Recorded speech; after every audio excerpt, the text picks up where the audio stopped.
বোন আমার, কাঁদিস না। আমাদের ভাগ্যে হয়তো এটাই লেখা ছিল। দিদি, আজ যদি আমাদের নিজের মা বেঁচে থাকতো তাহলে কতই না ভালো হতো।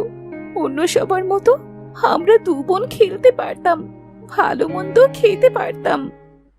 বোন আমার, কষ্ট পাস না, দেখবি একদিন সব ঠিক হয়ে যাবে।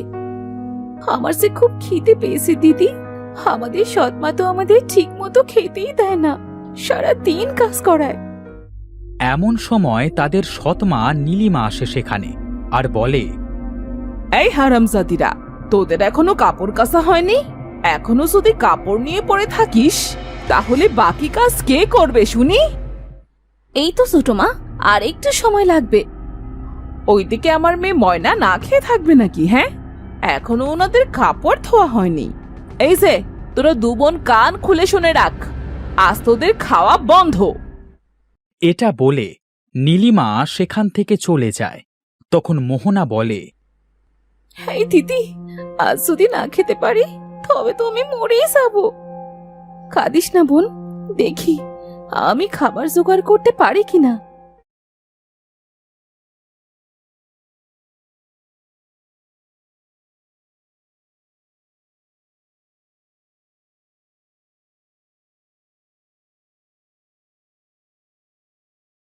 মোহনা আর অহনা তাড়াতাড়ি কাপড় পরিষ্কার করে বাড়িতে চলে আসে।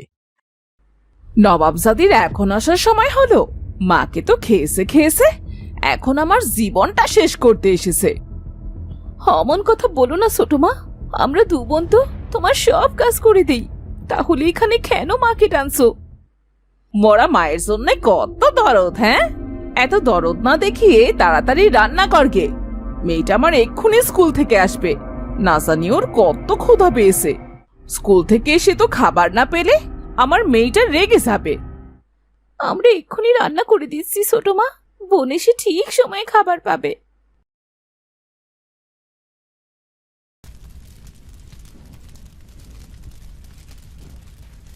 মা, ও মা, কোথায় তুমি? খুব খিদে পেয়েছে আমার। বোন, বাড়িতে তো মা নেই, রান্না প্রায় শেষের পথে। তুই হাত মুখ ধুয়ে বস, আমি পানি এনে তোকে খাবার দিচ্ছি। তোদের হাতে আমি খাবো না। আমাদের হাতে খাবি না, কিন্তু আমাদের হাতে রান্না করা খাবার তো ঠিকই খাস। কি, আমার মেয়েকে তুই রান্না করার খোটা দিলি?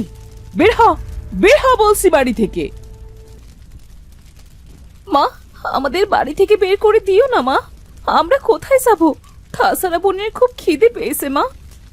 তোরা কোথায় থাকবি সেটা কি আমি বলে দেব নাকি? হ্যাঁ, দূর হয়ে যা, দূর হয়ে যা আমার চোখের সামনে থেকে। ঠিক হয়েছে, বেশ হয়েছে তোদের। তোদের ওই জঘন্য মুখ আর দেখতে হবে না। এটা শুনে দুই বোন কাঁদতে কাঁদতে সেখান থেকে চলে আসে।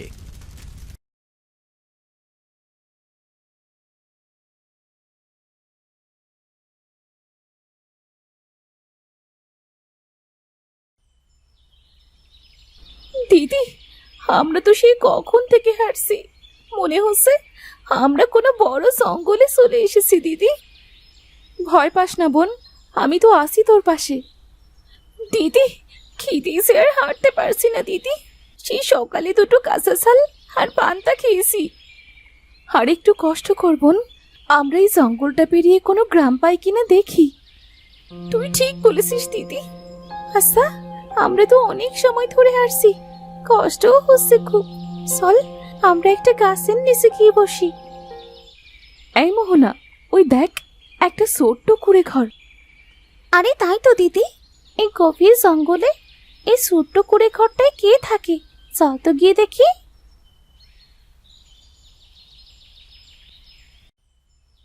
অহনা আর মোহনা ছোট কুঁড়ে ঘরের কাছে যায়।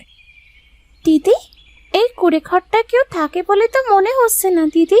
এটা তো অনেক পুরনো বলে মনে হচ্ছে, কেমন ভেঙে গিয়েছে দেখ।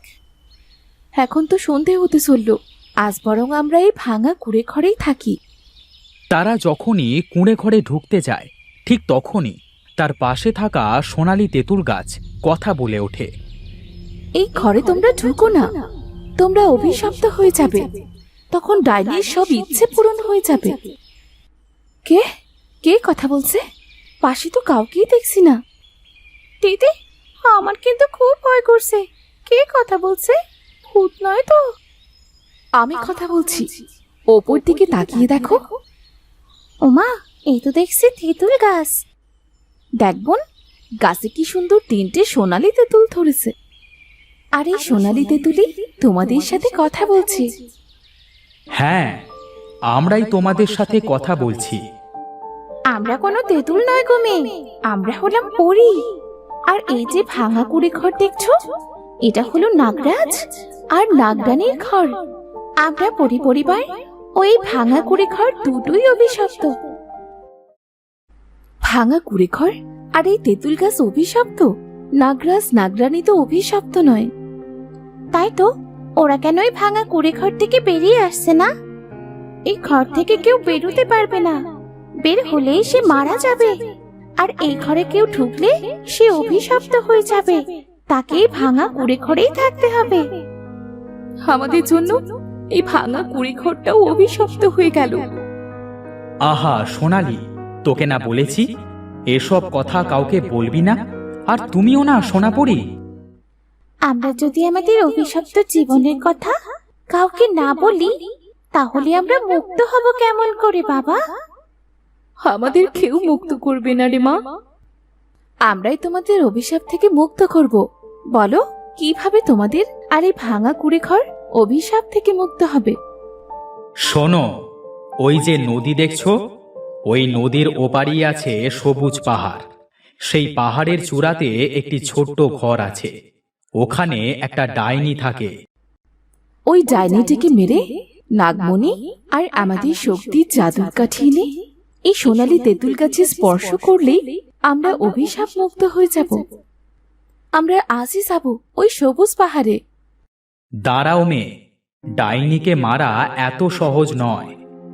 কারণ শোনো, ওই সবুজ পাহাড়ের পাশেই আছে একটা কালো গুহা। গুহার ভেতর একটা সোনার গাছ আছে। ওই গাছে একটা সোনার পাখির ঠোঁট আছে। সেটা পুড়িয়ে ফেলতে পারলেই ডাইনি মারা যাবে। যারা সৎ নির্লোভ, তারাই পারবে ডাইনিকে মারতে। ঠিক আছে, আমরা দেখি পারি কিনা। এখন তাহলে আসি। তারাও মেয়েরা, তোমাদের দেখে খুব ক্লান্ত মনে হচ্ছে। এই সোনালী তেঁতুল দুটো তোমরা দুজনে খাও, দেখবে তোমাদের সব ক্ষুধা আর ক্লান্তি দূর হয়ে যাবে।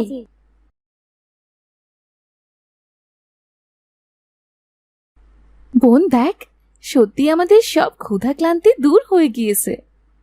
আর দেরি না করে চল রে দিদি, তাড়াতাড়ি চল।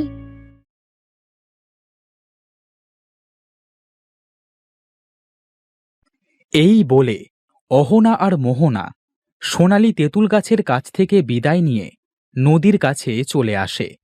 এরপর একটা নৌকায় উঠে নৌকা চালাতে থাকে। তখন অহনা বলে, বোন, আমাদের আগে ওই কালো গুহায় যেতে হবে। ডাইনিকে মেরে সবুজ পাহাড়ে যাব। হ্যাঁ, ঠিক বলেছিস দিদি।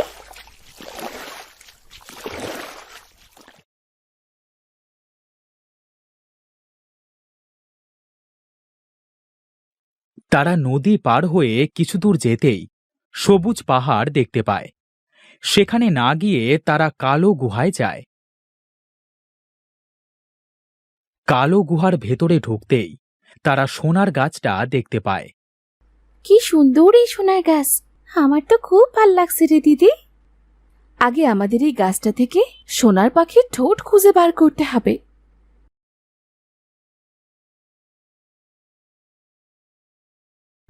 তারা অনেক খোঁজবার পরে সোনার পাখির ঠোঁট খুঁজে পায়। সেটা যখনই পুড়িয়ে ফেলতে যায়, ঠিক তখনই সেখানে ডাইনি এসে হাজির হয়। এই মেয়েরা, তোরা আমার পাখির ঠোঁট দিয়ে দে বলছি। দেব না শয়তান ডাইনি। তোরা কিন্তু বাঁচবি না। এই সোনার গাছ এদের শাস্তি দে। আমি তোমার দাসী নই যে ভালো মেয়েদের শাস্তি দেব। আমি কাউকে ছাড়বো না। দিয়ে দে, দিয়ে দে বলছি ঠোঁট।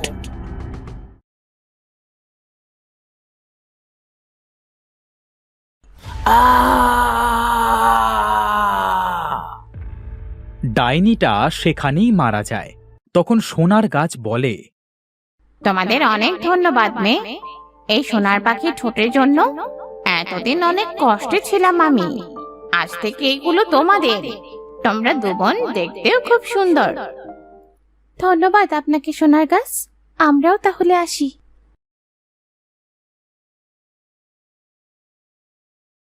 অহনা আর মোহনা সোনার গাছের কাছ থেকে বিদায় নিয়ে সবুজ পাহাড়ের চূড়ায় ওঠে।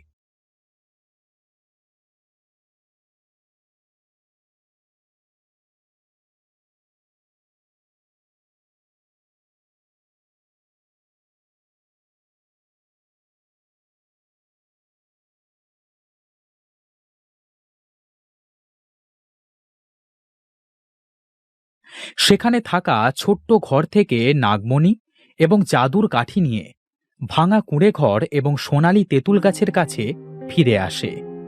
তোমরা ফিরে এসেছো সোনাপুরী। দেখো, অহনা আর মোহনা আমাদের জাদুর কাঠি এবং নাগমণি নিয়ে এসেছে। আমাদের অভিশাপ থেকে মুক্ত করো অহনা।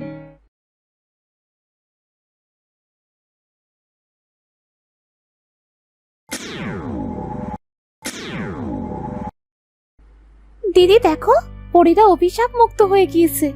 আর এই সোনালী তেঁতুল গাছটা কেমন সাধারণ তেঁতুল গাছ হয়ে গিয়েছে। আমরা অভিশাপ থেকে মুক্ত হয়ে গিয়েছি। এখন নাগরাজ নাগরানীকে অভিশাপ মুক্ত করো।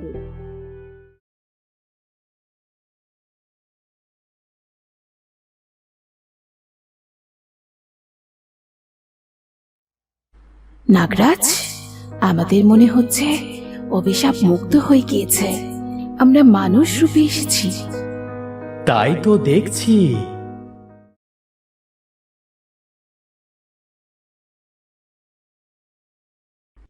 পরিরানী, আপনিও অভিশাপ মুক্ত হয়ে গিয়েছেন।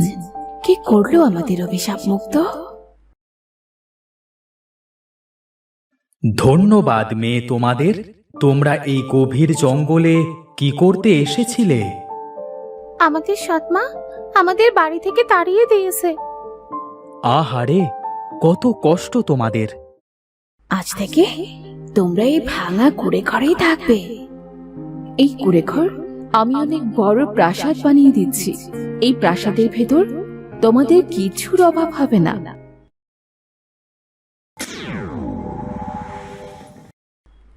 এই ঘর আমাদের? হ্যাঁ বন্ধু, তোমাদের খাবারও এই ঘর থেকে পাবে। আমরা আসি তাহলে। আমরা তোমাদের সাথে এসে দেখা করে যাব। মোহনা আর অহনার কাছ থেকে বিদায় নিয়ে পরিরাজ তার পরিবার নিয়ে পরিরাজ্যে ফিরে যায়। নাগরাজ নাগরানী নাগরাজ্যে ফিরে যায়। এরপর থেকে অহনা আর মোহনা পরিরানীর দেওয়া প্রাসাদে সুখে শান্তিতে বসবাস শুরু করে।